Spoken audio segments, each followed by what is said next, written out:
Everyone, आज की class में हम स्टार्ट करते हैं क्लास 12th के इम्पोर्टेंट एमसीक्यू। तो हमारी स्टार्टिंग की यूनिट है इलेक्ट्रोमैग्नेटिक वेव्स। अब ये जो एमसीक्यू है वो सभी कॉम्पिटिटिव एग्जाम्स और जो हमारे बोर्ड एग्जाम के अंदर क्वेश्चंस आते हैं उनके लिए बहुत इंपॉर्टेंट है।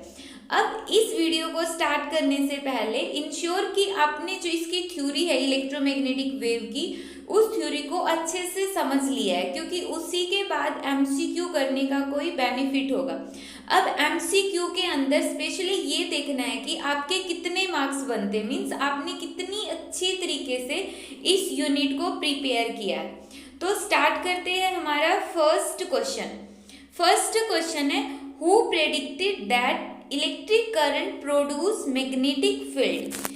यहाँ पे ये पूछा गया है कि सबसे पहले कौन से साइंटिस्ट ने ये बताया था कि इलेक्ट्रिक करंट की वजह से क्या प्रोड्यूस होती है, मैग्नेटिक फील्ड। मीन्स अगर किसी भी वायर के अंदर इलेक्ट्रिक करंट फ्लो कर रहा है तो उसकी वजह से उसके चारों तरफ मैग्नेटिक फील्ड होगी। ये किसने बताया था, ओरेस्टेड ने बताया था। नेक्स्ट क्वेश्चन है who predicted that changing magnetic field produce electric current. अब ओरेस्टेड ने तो ये बता दिया था कि इलेक्ट्रिक करंट की वजह से मैग्नेटिक फील्ड प्रोड्यूस होती है। अब इन्होंने कहा है कि ये किसने बताया कि मैग्नेटिक फील्ड की वजह से करंट प्रोड्यूस होता है। अब मैग्नेटिक फील्ड की वजह से करंट बनने का मतलब है कि जैसे ही हमने कोई भी करंट कैरिंग सिंपल हमने कोई भी वायर लिया और जब हम उस वायर के नज़दीक, जैसे वायर को हमने कॉइल की फॉर्म में बेंड कर लिया है, अगर इस कॉइल के नज़दीक हम कोई भी मैग्नेट को आगे पीछे मूव करवाते हैं, मैग्नेट को जैसे ही आगे पीछे मूव करवाएंगे तो इस कॉइल के अंदर फ्लक्स चेंज होगा।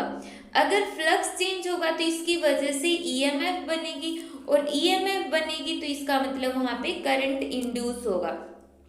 तो सबसे पहले ये किसने बताया था, फैराडे ने एक्सपेरिमेंट किया था इसके ऊपर और बताया था कि मैग्नेट के आगे पीछे मूव करने से वहाँ पर मैग्नेटिक फील्ड चेंज होगी और मैग्नेटिक फील्ड के चेंज होने से इलेक्ट्रिक करंट प्रोड्यूस होगा। Next question, who state that changing electric current and changing electric field produce magnetic field. अब ये पॉइंट किसने बताया कि चेंजिंग इलेक्ट्रिक करंट, वो इलेक्ट्रिक करंट जो चेंज हो रहा है या फिर जो चेंजिंग इलेक्ट्रिक फील्ड है, जो इलेक्ट्रिक फील्ड कंटिन्यूअसली चेंज हो रही है, तो इन दोनों की वजह से ही मैग्नेटिक फील्ड प्रोड्यूस होगी। ये किसने बताया था, जेम्स क्लर्क मैक्सवेल ने। नेक्स्ट क्वेश्चन है When charge is at rest, it produces। जब कोई भी चार्ज रेस्ट में होता है तो वो क्या प्रोड्यूस करेगा, चार्ज के रेस्ट में होने से क्या बनती है, इलेक्ट्रिक फील्ड। जब भी चार्ज रेस्ट में होगा मींस उसके अंदर मोशन क्या होगी, जीरो होगी, रेस्ट में है तो उसकी वजह से इलेक्ट्रिक फील्ड प्रोड्यूस होगी। Next question, When charge is in motion, it produce। जब चार्ज मोशन में है तब क्या प्रोड्यूस होता है, इलेक्ट्रिक फील्ड और मैग्नेटिक फील्ड दोनों प्रोड्यूस होती है। Next question, when charge is accelerated it produces. जब कोई भी चार्ज एक्सीलरेट कर रहा है, अब एक्सीलरेट करने का मतलब उसकी जो वेलोसिटी है वो लगातार चेंज हो रही है। अगर उसकी वेलोसिटी चेंज हो रही है तो दैट मीन्स उसके अंदर एक्सीलरेशन है, एक्सीलरेशन नॉन जीरो एक्सीलरेशन है, मीन्स वो बॉडी के अंदर या तो एक्सीलरेशन ज़्यादा हो रहा होगा या एक्सीलरेशन कम हो रहा होगा। तो जब भी चार्ज एक्सीलरेट करेगा तो क्या प्रोड्यूस होगी, इलेक्ट्रोमैग्नेटिक वेव्स प्रोड्यूस होगी। Next question, speed of electromagnetic waves is given bye. जो स्पीड ऑफ इलेक्ट्रोमैग्नेटिक वेव्स है, अब देखो इलेक्ट्रोमैग्नेटिक वेव कोई एक वेव नहीं है, इलेक्ट्रोमैग्नेटिक वेव पूरा का पूरा स्पेक्ट्रम है जिसके अंदर हम पढ़ते हैं रेडियो वेव्स हो गया, माइक्रोवेव्स हो गया, इंफ्रारेड हो गया, विजिबल हो गया, एक्सरेज हो गया, गामा रेज हो गया। तो इस तरह से इलेक्ट्रोमैग्नेटिक वेव्स का पूरा स्पेक्ट्रम होता है और ये सभी की सभी वेव्स एक स्पीड से ट्रैवल करती है और वो स्पीड होती है 3 × 10⁸ मीटर पर सेकेंड। अब यहाँ पर क्वेश्चन ये अराइज होता है क्या ये स्पीड हमेशा कांस्टेंट रहेगी या फिर चेंज हो जाएगी? तो यहाँ पर हम इस स्पीड की बात कर रहे हैं, ये जो स्पीड है सिर्फ एयर के अंदर है, एयर लगा लो, या फिर हम इसको बोलते हैं कि ये वैक्यूम के अंदर है। जैसे ही हम किसी मीडियम के अंदर जाएंगे तो ये जो स्पीड है चेंज हो जाएगी और इसकी वैल्यू कम हो जाएगी। तो एयर के अंदर इलेक्ट्रोमैग्नेटिक वेव्स की स्पीड मैक्सिमम होती है और उस स्पीड निकालने का फॉर्मूला क्या होता है? C = 1/√μ0 epsilon naught. Mu naught क्या होगा? रिलेटिव मैग्नेटिक परमिएबिलिटी, जो इसके मैग्नेटिक फील्ड के कंपोनेंट की वजह से आती है, और एप्सिलॉन नॉट जो इसके इलेक्ट्रिक फील्ड के कंपोनेंट की वजह से आती है। Next question, right the modified ampere circuital law. Ampere circuital law, देखो सिंपल जो एम्पियर सर्किटल लॉ है वो तो क्या होता है? B.dl = μ0I। ये सिंपल वो लॉ है जो एम्पियर ने दिया था, बट जब हम इस लॉ का यूज इलेक्ट्रोमैग्नेटिक वेव्स को फाइंड आउट करने में करते, जब मैक्सवेल ने इलेक्ट्रोमैग्नेटिक वेव्स को डिस्कवर किया कि इलेक्ट्रोमैग्नेटिक वेव्स कैसे बनती हैं, तो उस टाइम पे उसने पाया कि ये जो एम्पियर सर्किटल लॉ है वो यहाँ पर एप्लीकेबल नहीं होता है। तो इसके लिए इसने इस इक्वेशन को मॉडिफाई कर दिया और इसके अंदर डिस्प्लेसमेंट करंट को भी ऐड कर दिया। अब यहाँ पर जो डिस्प्लेसमेंट करंट है वो किसके इक्वल हो जाएगा? ε0 d∅/dt। और यहाँ पे एक पॉइंट जो सबसे इम्पोर्टेंट है वो ये है कि जो डिस्प्लेसमेंट करंट है ये किसके इक्वल ही होता है? कंडक्शन करंट के इक्वल ही होगा।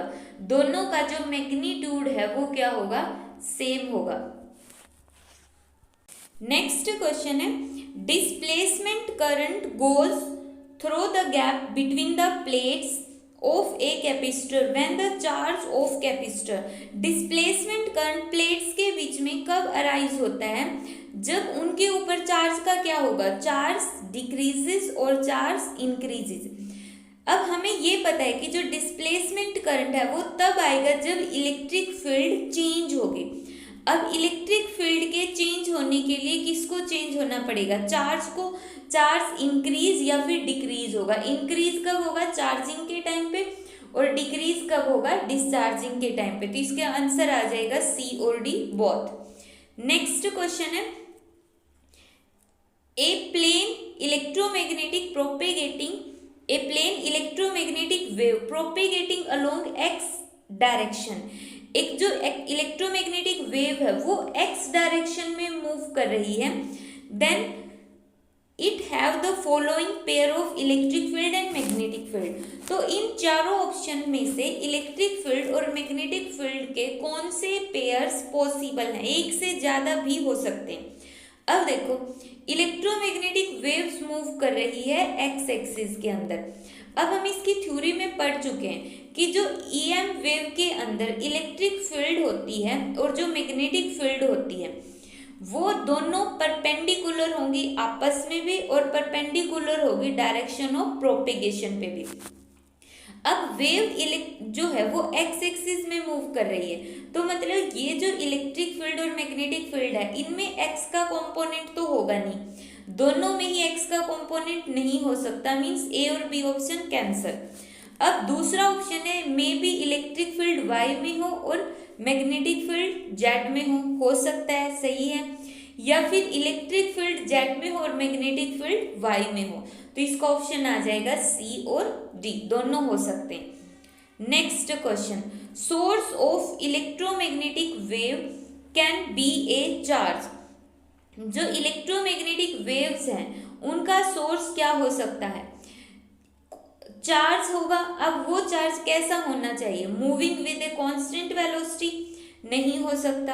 अगर चार्ज कांस्टेंट वेलोसिटी से मूव करेगा तो उसका एक्सीलरेशन आ जाएगा 0, और अगर एक्सीलरेशन 0 है तो इसका मतलब इलेक्ट्रोमैग्नेटिक वेव्स तो प्रोड्यूस नहीं होगी बट मैग्नेटिक फील्ड प्रोड्यूस हो जाएगी।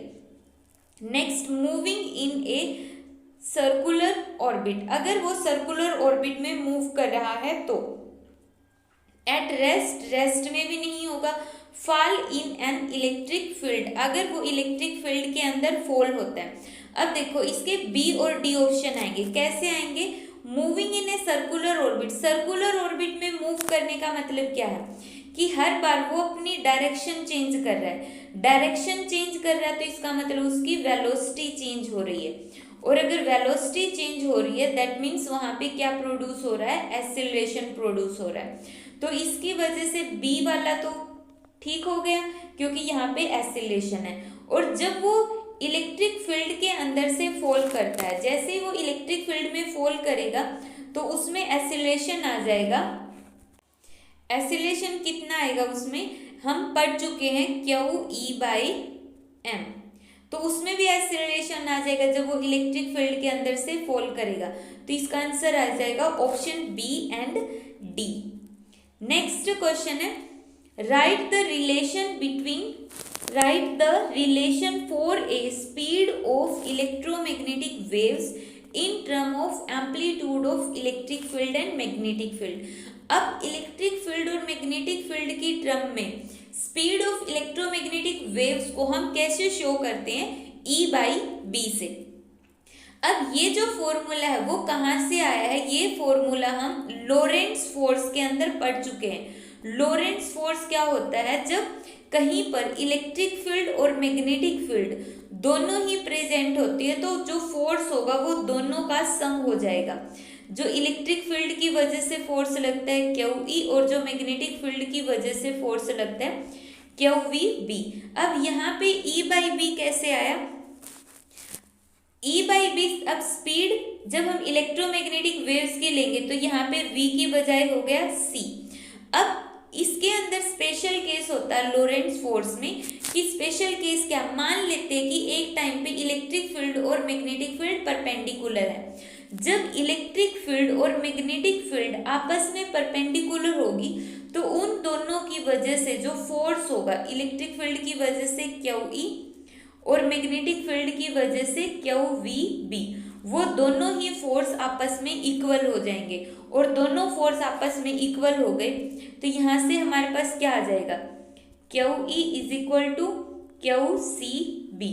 Q से Q कैंसिल, C की वैल्यू किसके इक्वल आ गई? E/B। अब एम्पलीट्यूड की फॉर्म में हम इनको E0 और B0 लिख सकते हैं, तो इसका आंसर आ गया E0/B0। नेक्स्ट क्वेश्चन है, if the intensity of incident radio wave is 2 Watt/m²। Intensity means I की वैल्यू दे दी इन्होंने 2 Watt/m², is absorb by the surface. Surface के थ्रू वो एब्जॉर्ब हो जाती है। कोई भी लाइट है वो किसी सरफेस के ऊपर फॉल हुई और इस सरफेस ने उसको एब्जॉर्ब कर लिया। Find the pressure exerted on the surface. तो उस सरफेस के ऊपर कितना प्रेशर एक्सर्ट हुआ है वो निकालना है। प्रेशर का फॉर्मूला होगा यहाँ पे I/C। जो रेडिएशन प्रेशर होता है, रेडिएशन प्रेशर हम पढ़ चुके हैं थ्योरी के अंदर, उसका फॉर्मूला क्या था? I/C। I की वैल्यू दी हुई है 2 और स्पीड ऑफ लाइट कितना होता है? 3 × 10⁸। इसको सॉल्व करके हमने कैलकुलेट कर लिया। Next question, if the intensity of incident radio waves of 1 Watt/m² is reflected by the surface। अब ऊपर वाले क्वेश्चन में तो जो लाइट फॉल हो रही थी वो एब्जॉर्ब हो गई थी, इस सरफेस के अंदर वो रिफ्लेक्ट हो जाती है, और अगर रिफ्लेक्ट हो जाती है तब प्रेशर का फॉर्मूला क्या होता है? तो उस टाइम पे जो रेडिएशन प्रेशर का फॉर्मूला होगा वो होगा 2I/C। I/C इंसिडेंट का और I/C क्या हो गया? रिफ्लेक्टेड का। तो टोटल कितना हो गया? 2I/C। 2I की वैल्यू इन्होंने दे दी 1 Watt/m² और C की वैल्यू पुट करके हमने प्रेशर निकाल लिया। नेक्स्ट क्वेश्चन है, name the scientist connected with the history of electromagnetic waves.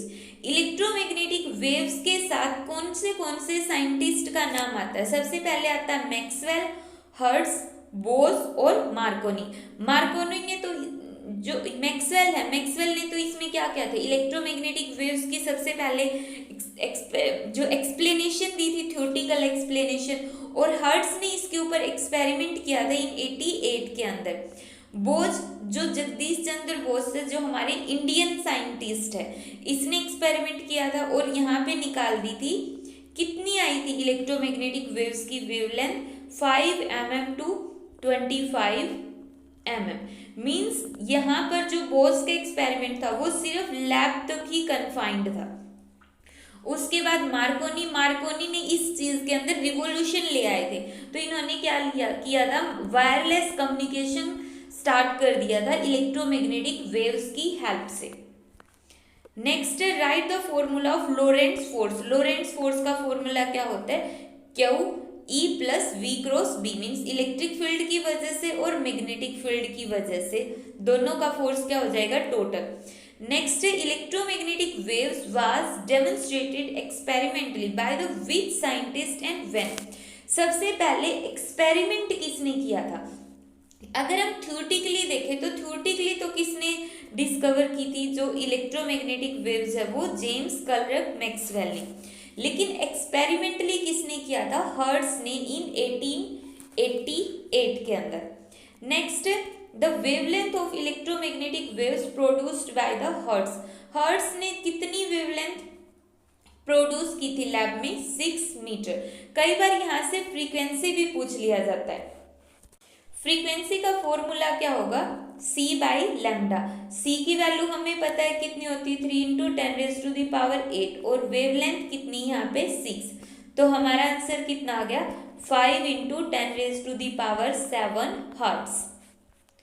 ठीक है, तो ये इसकी फ्रीक्वेंसी है। जो हर्ट्ज ने एक्सपेरिमेंट किया था लैब में, उसकी फ्रीक्वेंसी इतनी आई थी। Next, hertz produce electromagnetic waves using. Hertz ने जो एक्सपेरिमेंट किया था वो किसकी हेल्प से किया था, स्पार्क ऑसिलेटर। इसने अपने एक्सपेरिमेंट के अंदर, जो हर्ट्ज एक्सपेरिमेंट है, क्या यूज किया था, स्पार्क ऑसिलेटर यूज किया था। कि यहाँ पे दो मेटल्स की प्लेट्स हैं, दोनों मेटल की प्लेट्स को इसने एक वायर से कनेक्ट करके स्मॉल मेटल के स्फीयर लगा दिए थे और उनको इंडक्शन, हाई वोल्टेज की इंडक्शन कॉइल से कनेक्ट कर दिया।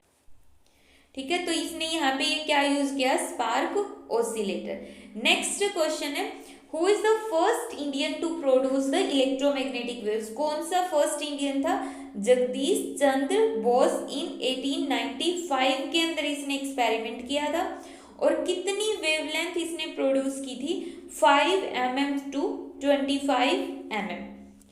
Next, Who was the first scientist to establish wireless communication? Wireless communication किसने स्टार्ट किया था, मार्कोनी ने इन 1899 के अंदर।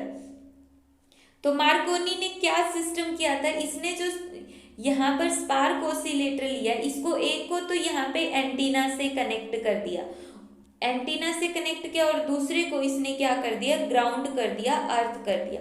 तो इस तरह से इसने वायरलेस कम्युनिकेशन स्टार्ट किया था। और इसने जो वेवलेंथ कैलकुलेट की थी इलेक्ट्रोमैग्नेटिक वेव्स की, फर्स्ट टाइम में ही कितनी कैलकुलेट कर दी थी, 50 किलोमीटर। ठीक है, नेक्स्ट क्वेश्चन क्या, what is the distance up to which Marconi made wireless communication, कितना है, 50 किलोमीटर। हर्ट्ज ने सबसे पहले कितनी कैलकुलेट की थी, 6 मीटर।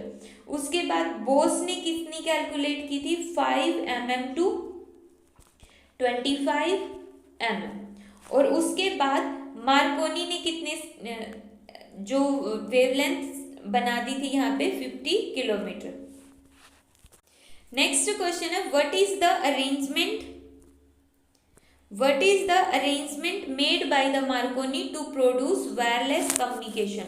वायरलेस कम्युनिकेशन के लिए जो मार्कोनी ने कौन सी अरेंजमेंट बनाई, तो मार्कोनी ने, हम पढ़ चुके, एक टर्मिनल को तो उसने क्या कर दिया, एंटीना से कनेक्ट कर दिया और दूसरे को अर्थ कर दिया। Next question, what is the nature of electromagnetic waves. Electromagnetic waves का नेचर कैसा होता है, इलेक्ट्रोमैग्नेटिक वेव्स का नेचर होगा transverse wave.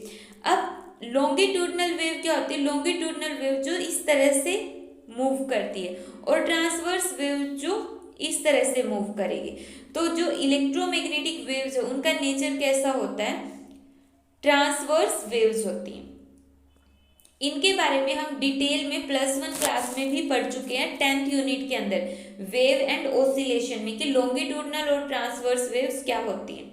Next question, which law confirm that magnetic monopoles does not exist.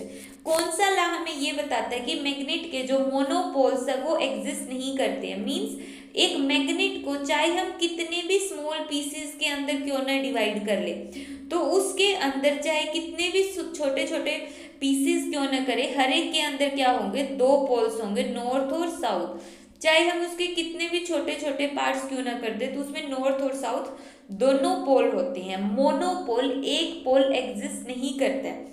तो सबसे पहले ये कौन से लॉ के थ्रू दिया था, Gauss law in magnetism.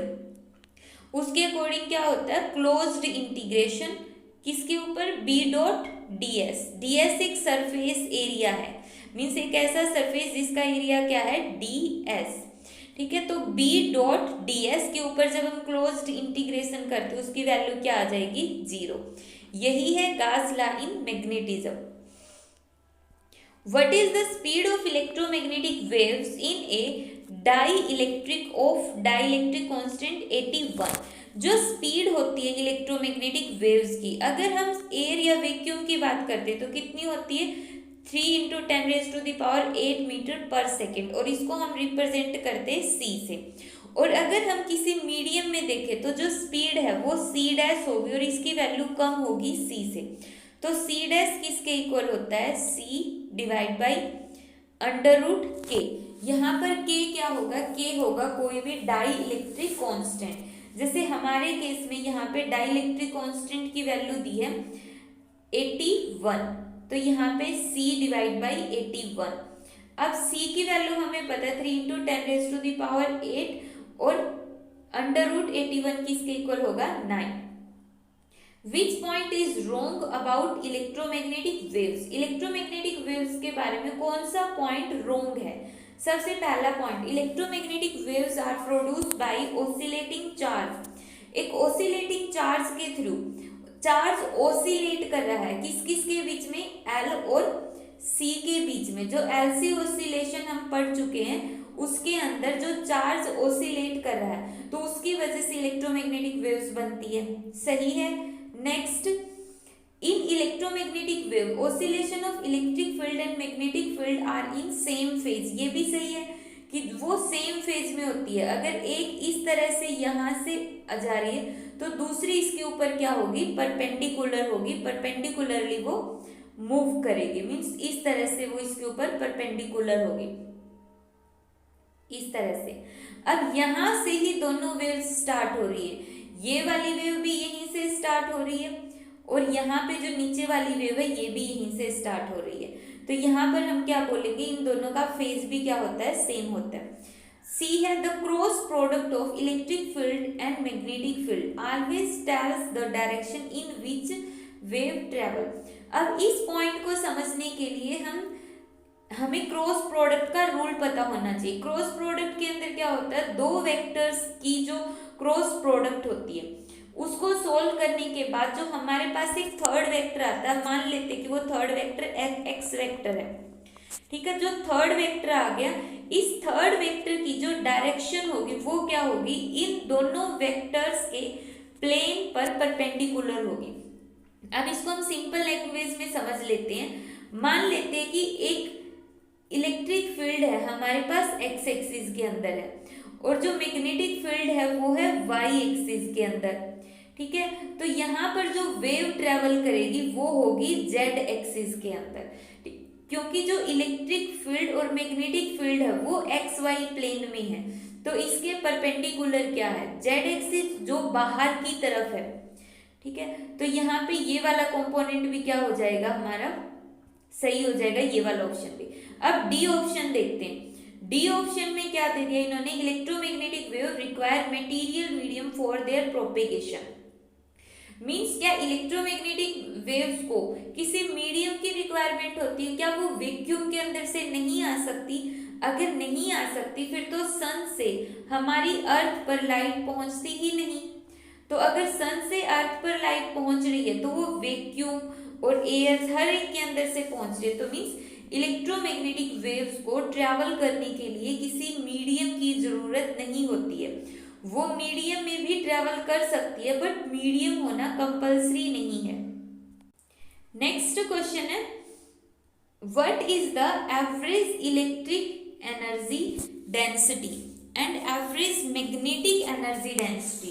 Average की बात हुई है, एवरेज इलेक्ट्रिक एनर्जी डेंसिटी कितना था, 1/2 एप्सिलॉन नॉट ई स्क्वायर, ठीक है। और म्यू बी किसके इक्वल था, 1/2 B square divide by mu not.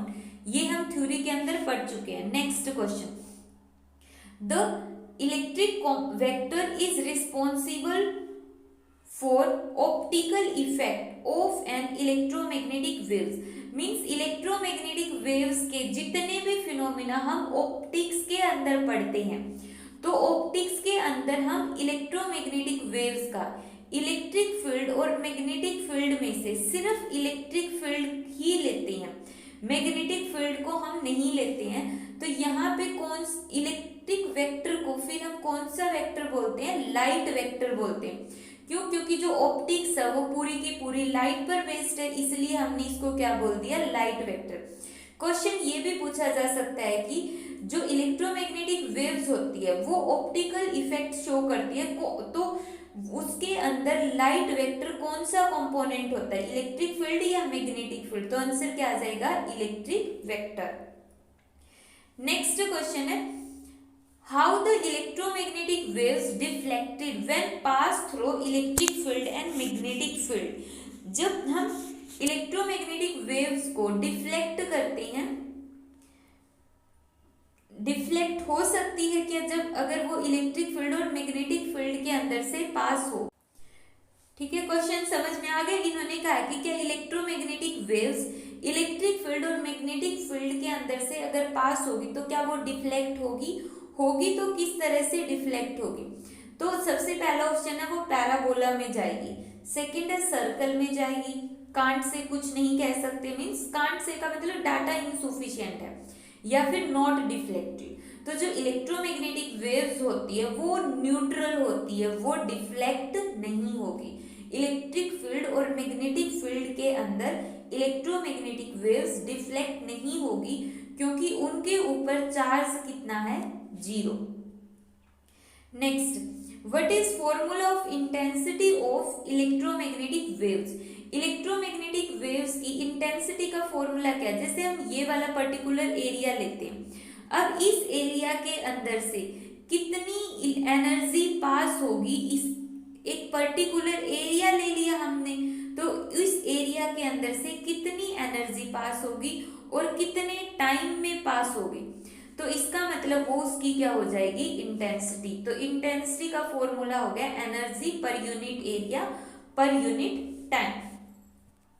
Next, what is formula of momentum of electromagnetic waves.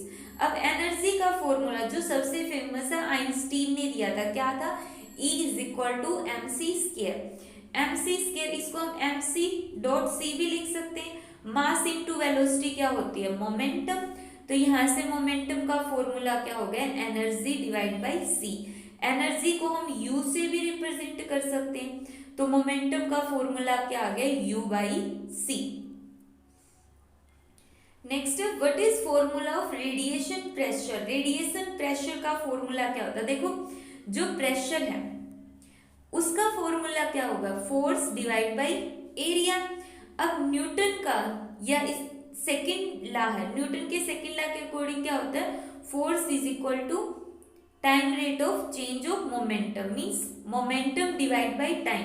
तो इसकी जगह, फोर्स की जगह हमने पुट कर दिया मोमेंटम बाई टाइम, तो इसका मतलब ये फॉर्मूला तो ठीक है।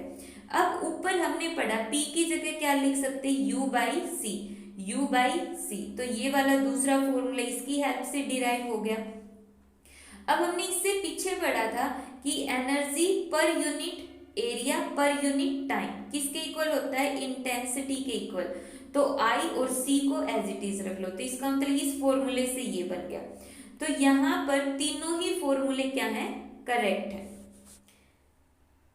नेक्स्ट है, which scientist measured the radiation pressure. जो रेडिएशन प्रेशर है, ये हमने ऊपर जो रेडिएशन प्रेशर स्टडी किया था, कौन से साइंटिस्ट ने सबसे पहले डिस्कवर किया था, निकोल्स एंड हल। इन 1903 के अंदर, और कौन सी लाइट के लिए ऑब्जर्व किया था? विजिबल लाइट के लिए। ठीक है, यहाँ पे याद रखना है साइंटिस्ट का नाम भी और लाइट भी, कि कौन सी लाइट थी? Visible light.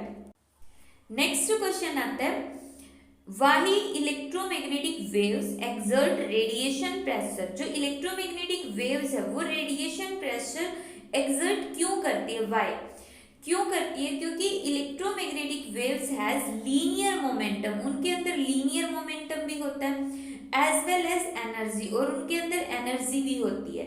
अब एनर्जी भी है और लीनियर मोमेंटम भी है, तो that's why they exert radiation pressure.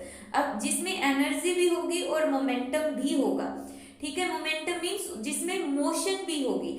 अब एनर्जी भी है और उसमें मोशन भी है, तो इसका मतलब वो किसी सरफेस के ऊपर प्रेशर एक्सर्ट करेगी। ठीक है, तो इसका आंसर आ जाएगा because they have energy and momentum. Next question है, which is right conclusion of Hertz experiment. जो हमने हर्ट्ज का एक्सपेरिमेंट पढ़ा है उसका राइट कंक्लूजन क्या है? Electromagnetic waves has wave nature. सही है, इलेक्ट्रोमैग्नेटिक वेव्स का क्या होता है? वेव नेचर होता है। Electromagnetic waves are of transverse nature. ठीक है, electromagnetic waves can be polarize, उनको हम पोलराइज कर सकते हैं। तो इसका मतलब तीनों ही सही है, तो इसका आंसर क्या आ जाएगा? All of above.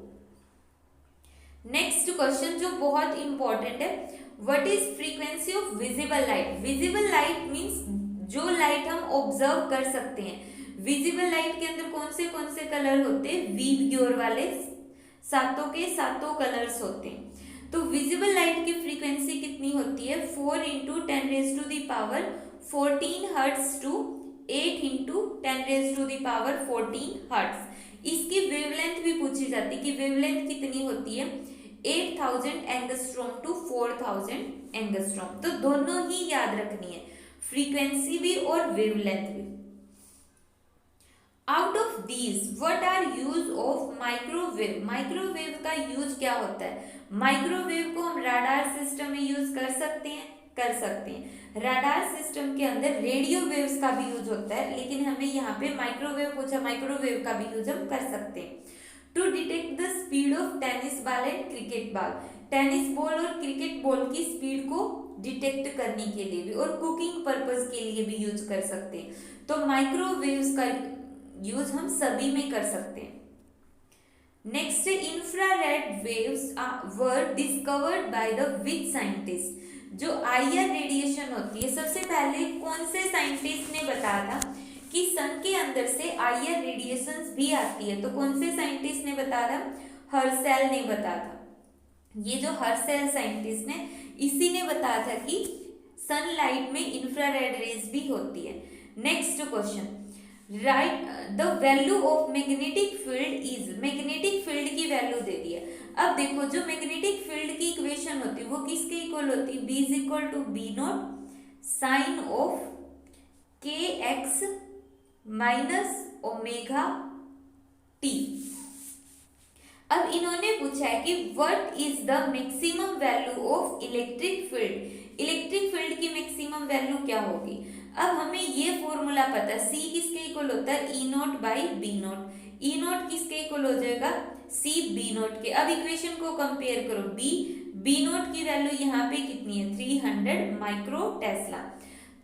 तो 300 माइक्रो 10⁻⁻6। C की वैल्यू 3 × 10⁸ आएगा यहाँ पे, 3 × 10⁸, और इसको फिर सॉल्व कर लेना। नेक्स्ट क्वेश्चन है, which ray is used in burglar alarm. Burglar alarm के अंदर हम कौन सी रेज यूज करते हैं? अल्ट्रावायलेट रेडिएशंस यूज करते हैं। Next, the distance up to which a TV signal can be transmitted depends upon. TV signals means जैसे हमने कोई भी एक एंटीना लगा दिया है, तो वो जो एंटीना अपना टीवी सिग्नल कितनी एरिया तक, कितनी डिस्टेंस तक ट्रांसमिट कर सकता, उसका फॉर्मूला होता है D = √2RH। यहाँ पे R है रेडियस ऑफ अर्थ और H हो जाएगी इस एंटीना की हाइट। तो यहाँ पे आ जाएगा radius of earth, height of antenna, both A and B दोनों के ऊपर डिपेंड करते हैं और इस फॉर्मूले से डिपेंड करती है। अब ये जो एंटीना वाला कॉन्सेप्ट है इसको हम कम्युनिकेशन जो लास्ट यूनिट है उसके अंदर स्टडी करते हैं। Electromagnetic waves do not transport, electromagnetic waves में क्या नहीं होता है, मोमेंटम होता है, एनर्जी भी होती है, इंफॉर्मेशन भी होती है, तभी तो उसको हम कम्युनिकेशन के लिए यूज करते हैं। तो क्या नहीं होता है इलेक्ट्रोमैग्नेटिक वेव्स में, चार्ज नहीं होता है। इलेक्ट्रोमैग्नेटिक वेव्स कैसी होती है, न्यूट्रल होती है। नेक्स्ट क्वेश्चन है the charging current for a capacitor at any instant is 0.25 ampere. The displacement current across the capacitor is, charging current का मतलब क्या हो गया, जैसे हमने यहाँ पर एक कैपेसिटर लगा दिया और उस कैपेसिटर को हमने चार्ज करने के लिए एक बैटरी का यूज कर लिया। अब यहाँ से जो करंट जाएगा कंडक्शन करंट, उसी को हम चार्जिंग करंट बोलते हैं। अब उसकी वैल्यू इन्होंने दे दी 0.25 एम्पियर। अब ये जो चार्जिंग करंट है ये क्या करेगा, प्लेट्स को चार्ज कर देगा, जिसकी वजह से यहाँ पे इलेक्ट्रिक फील्ड चेंज होगी। इलेक्ट्रिक फील्ड के चेंज होने से डिस्प्लेसमेंट करंट आएगा और उसका मैग्नीट्यूड भी कितना होगा, जितना कंडक्शन करंट का मैग्नीट्यूड होता है। Next question, the velocity of light in A vacuum can be changed by, vacuum के अंदर जो लाइट की वेलोसिटी है उसको हम कैसे चेंज कर सकते हैं, वेवलेंथ को चेंज करके, एम्पलीट्यूड को चेंज करके, फ्रीक्वेंसी को चेंज करके, या कोई और मेथड से। तो बताओ इसमें क्या होगा, जब हम लाइट की स्पीड चेंज करते वैक्यूम के अंदर, तो वैक्यूम के अंदर जो लाइट की स्पीड है वो कितनी होती है, 3 × 10⁸ मीटर पर सेकेंड, ये फिक्स होती है, इसको हम चेंज नहीं कर सकते हैं, तो नन आंसर आ जाएगा। अगर हम इस स्पीड को चेंज करना चाहते हैं तो हमें मीडियम चेंज करना पड़ेगा, ना कि उसकी वेवलेंथ, एम्पलीट्यूड और फ्रीक्वेंसी। मीडियम चेंज कर दिया तो ही लाइट की स्पीड चेंज होगी। नेक्स्ट क्वेश्चन है, charge on A parallel plate capacitor is, charge दिया हुआ है इतना किसी भी प्लेट के ऊपर और डिस्प्लेसमेंट करंट कैलकुलेट करना है। तो डिस्प्लेसमेंट करंट का फॉर्मूला क्या होगा, डिस्प्लेसमेंट करंट का फॉर्मूला क्या होता है, वही जो कंडक्शन करंट का होता है, चार्ज बाई टाइम। और चार्ज की वैल्यू हम यहाँ पे पुट कर लेते हैं, कितनी, Q0 साइन ऑफ 2πft। अब Q0 यहाँ पे कांस्टेंट है, बाहर निकालो। साइन का डिफरेंशिएशन कितना होगा, cos angle as it is 2πft। और इसके बाद जो ये हम डिफरेंशिएशन तो टाइम के विद रिस्पेक्ट टू कर रहे हैं, तो इसके आगे वाला फैक्टर क्या होगा, 2ft। ये इसको हम आगे लिख लेंगे। अब यहाँ पर देखो कौन सा आंसर मैच करता है, Q0 2πf Q0 cos 2πft, cos 2πft। तो यहाँ पे हमारा आंसर हो जाएगा ऑप्शन ई।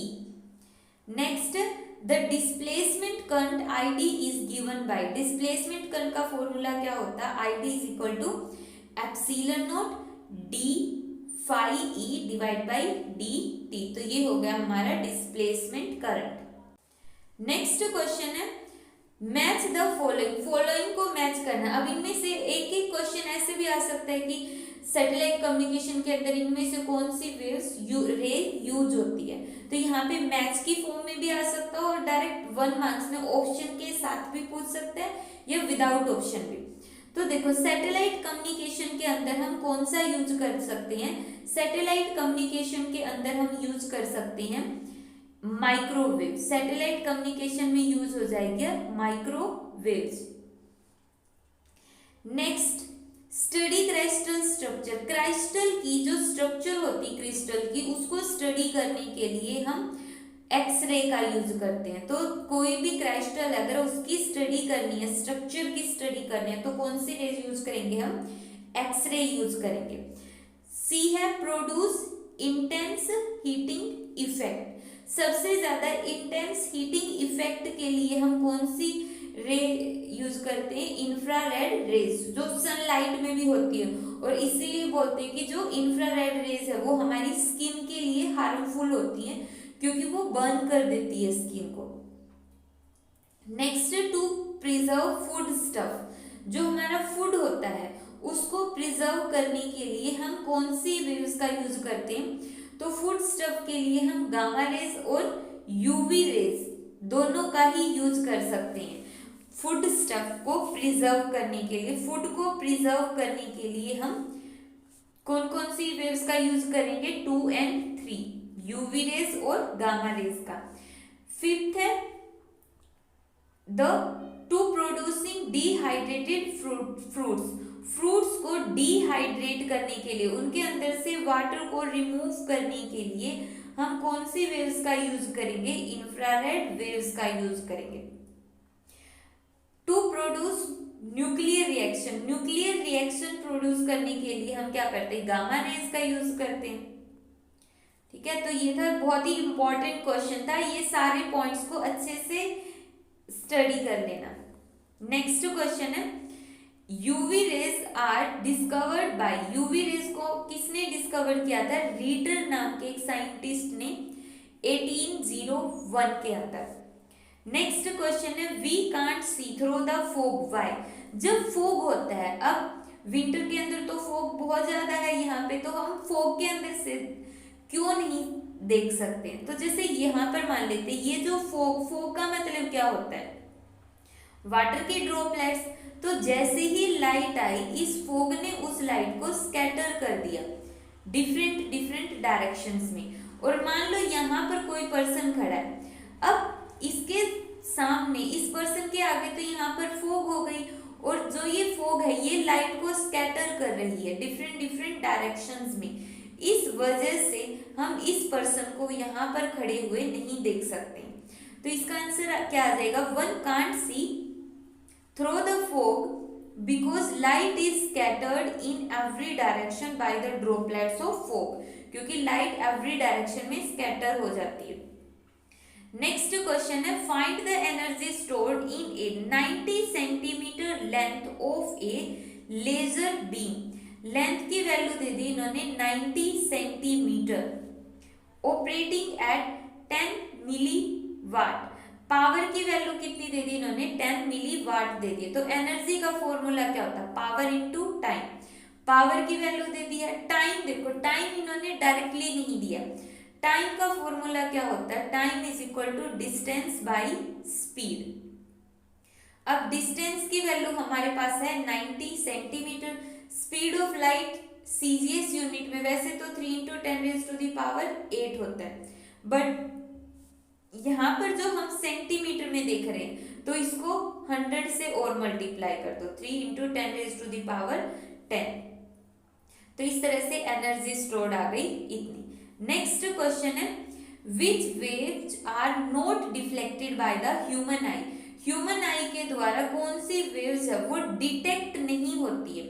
तो कौन सी वेव्स ऐसी होती है जो ह्यूमन आई है वो तो डिटेक्ट नहीं कर सकती, बट स्नेक्स डिटेक्ट कर सकते हैं।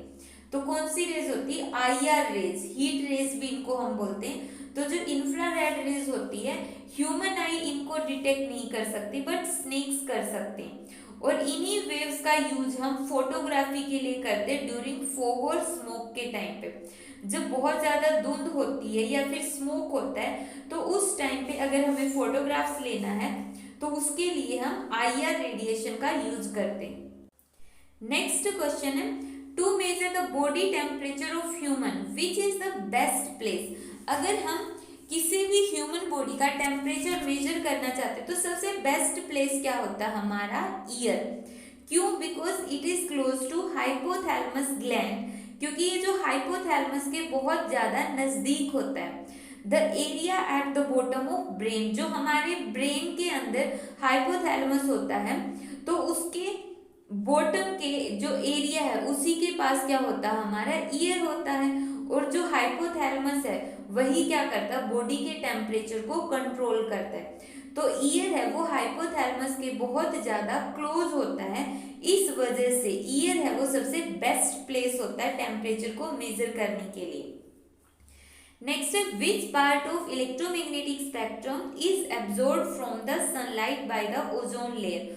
ओजोन लेयर की हेल्प, जो ओजोन लेयर है सनलाइट में से कौन से वेव को या कौन सी जो इलेक्ट्रोमैग्नेटिक वेव्स को एब्जॉर्ब कर लेती है, कौन सी वेव्स को एब्जॉर्ब करती है, अल्ट्रावायलेट रेज को एब्जॉर्ब करती है। और अल्ट्रावायलेट रेज है जो हमारी स्किन के लिए बहुत ज़्यादा हार्मफुल होते हैं, इससे स्किन कैंसर भी होता है। तो ओजोन लेयर ही हमें प्रोटेक्ट करती है अल्ट्रावायलेट रेज से। तो ये थे हमारे इलेक्ट्रोमैग्नेटिक वेव्स के सभी इंपॉर्टेंट क्वेश्चंस। अब इन क्वेश्चंस को क्रैम नहीं करना है, इनको प्रैक्टिस के तौर पर लेना है कि जब हम थ्योरी को अच्छे से स्टडी कर ले तो उसके बाद इन क्वेश्चनों की प्रैक्टिस करनी है जस्ट।